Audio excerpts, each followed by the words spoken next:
Iran से बताया ये जा रहा है कि ईरान के सुप्रीम लीडर मुस्तफा खामेनी साहब ने एक बहुत बड़ा ऐलान कर दिया है और ये ऐलान है ईरान के न्यूक्लियर प्रोग्राम को लेकर। सूत्रों के हवाले से जो खबर है, मुस्तफा खामेनी साहब ने इस बात को साफ कह दिया है कि ईरान अपना न्यूक्लियर प्रोग्राम नहीं रोकेगा। ईरान अमेरिका के साथ न्यूक्लियर प्रोग्राम को लेकर कोई बातचीत नहीं करेगा। ईरान अमेरिका के साथ न्यूक्लियर मुद्दे पर कोई डील नहीं करेगा। अब देखिए, ये फिर से एक संयोग है। मैंने 2 दिन पहले ही जो वीडियो था, आप उस वीडियो को देखें, मैंने उसमें ये बात कही थी कि अब जो हालात हैं उसमें ईरान न्यूक्लियर मुद्दे पर कोई बातचीत नहीं करेगा। कई लोग मुझसे सवाल कर रहे थे कि ये ओमान और ईरान की जो बातचीत हो रही है क्या डील हो जाएगी। देखिए, ये कोई डील नहीं है, इस बात को समझिए। ईरान ने ओमान के साथ मिलकर हॉर्मूज को लेकर अपने नियम, अपनी शर्तों के मुताबिक कुछ नियम बनाए हैं जिसमें अमेरिका का कोई रोल नहीं है, जिसमें डोनाल्ड ट्रंप को शामिल नहीं किया गया है। आप तमाम एनालिसिस कर लीजिए इसका, आपको ये बात निकल के मिल जाएगी कि ईरान हॉर्मूज में जो कुछ कर रहा है अपनी शर्तों पर कर रहा है। ये कोई अमेरिका के साथ डील नहीं है और इसको डील या समझौता कहना बिल्कुल गलत होगा। तो अगर किसी को ऐसा लगता है कि ईरान कोई डील करने जा रहा है, ऐसा बिल्कुल नहीं है। हॉर्मूज में ओमान के साथ मिलके ईरान ने नेविगेशन को लेकर अपने रूल्स बनाए हैं कि जहाज कहां से आएंगे, कहां जाएंगे, इस पर हो सकता है आखिरी मुहर लग जाए। ये हॉर्मूज के मैनेजमेंट का ईरान और ओमान का फैसला है, बायलैटरल। इसमें अमेरिका की साहब कोई भूमिका नहीं है, ये कोई डील नहीं है अमेरिका के साथ। इसीलिए जेडी वेंस कह रहे हैं कि US vice president JD Vance defends the Trump administration handling of Iran negotiation, calling the task messy and Iranian officials extraordinarily difficult people. JD Vance कह रहे हैं कि ईरान के जो नेता हैं वो बहुत डिफिकल्ट हैं, उनके साथ डील करना, बातचीत करना बेहद मुश्किल है। जब आप अली खामेनी साहब को शहीद करेंगे तो फिर ऐसा ही होगा। ईरान में बेगुनाह लोगों का खून बहाया जाएगा, 168 बच्चियों की हत्या की जाएगी, केशम आइलैंड में छोटे बच्चों को मारा जाएगा, तो फिर उसका नतीजा यही होगा। और देखिए, मैंने आपको पहले ही कहा था ईरान न्यूक्लियर मुद्दे पर कोई बातचीत, कोई डील नहीं करेगा। और अब अभी कोइंसिडेंसी कह लीजिए कि अभी 48 घंटे हुए हैं, ये बात मैंने अपने वीडियो में रखी थी और अब खबरें हैं कि ईरान के सुप्रीम लीडर ने इस बात को साफ कर दिया है कि किसी तरह का न्यूक्लियर निगोशिएशन अमेरिका के साथ, डोनाल्ड ट्रंप के साथ नहीं किया जाएगा। जो उन्होंने बड़ी बात कही है, परमाणु प्रोग्राम ईरान नहीं रोकेगा, ये बहुत बड़ा ऐलान है मुस्तफा खामेनी साहब का। इस ऐलान ने बहुत सारी चीजों को हरी झंडी दे दी है। आप समझ रहे हैं मैं कहना चाह रहा हूं, क्या कहना चाह रहा हूं? बहुत सारे प्रोग्राम्स को हरी झंडी दे दी गई है।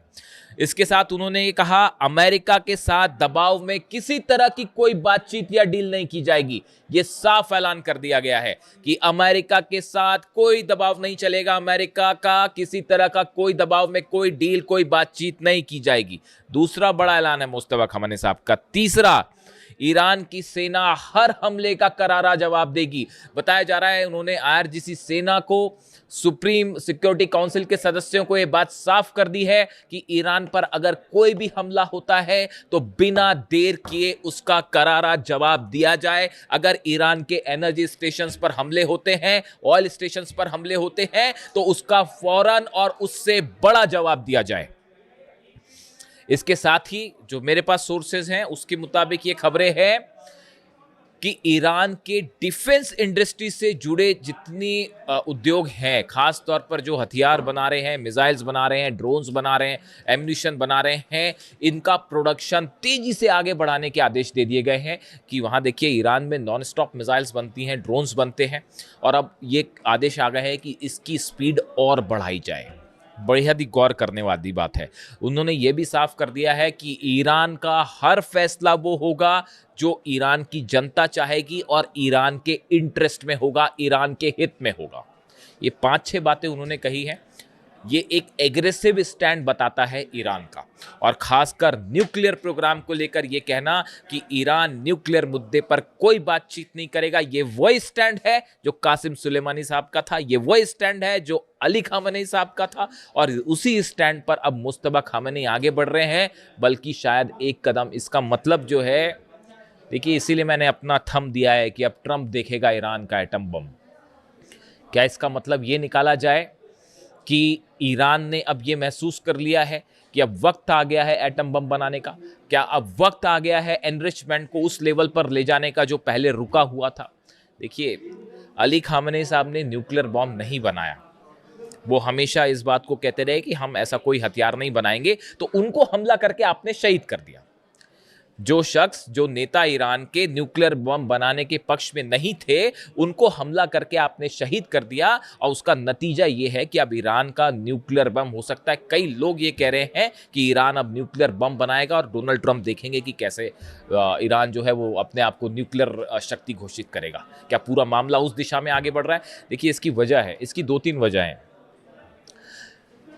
पिछले कुछ वक्त में ये जितने वॉर हो रहे हैं, इस बात को समझिए आप, ये जितने वक्त वॉर हो रहे हैं, चाहे रूस और यूक्रेन की जंग हो, चाहे अमेरिका ईरान की जंग हो, इजराइल का लेबनान को लेकर, गाजा को लेकर जो स्टैंड है, उधर नॉर्थ कोरिया के ऊपर दबाव है, आप देखिए ये जितने हालात हैं ये खत्म नहीं हो पा रहे, खत्म नहीं हो पा रहे। एक बार जंग शुरू हो रही है, वो चलती जा रही है, एक हमला इनका, फिर एक हमला इनका, फिर सीज फायर, फिर हमला, फिर हमला, ये खत्म नहीं हो रहा। लेकिन हमले कहाँ नहीं हो रहे, जरा नोट करिए आप। नॉर्थ कोरिया पर अटैक हुआ क्या? नहीं हुआ। क्यों नहीं हुआ? क्योंकि न्यूक्लियर बॉम्ब, क्योंकि डिटरेंस है। ईरान में अब बड़ा वर्ग ये बात को मान के चल रहा है कि ये जो बार बार का तमाशा करते हैं अमेरिकन्स और डिप्लोमेट्स, और जो इस तरह की बातें होती है कि बयान आते हैं कि अब जो है वो बातचीत होने वाली है, पहले पिटने लगते हैं तो बोले साहब बातचीत कर लेते हैं, फिर हमला कर देंगे, फिर बातचीत कर लेंगे, फिर कभी हॉर्मुज पर हमला कर देंगे, फिर कभी नेवल ब्लॉकेट कर देंगे, फिर कहेंगे बहुत अच्छी बातचीत हो रही है।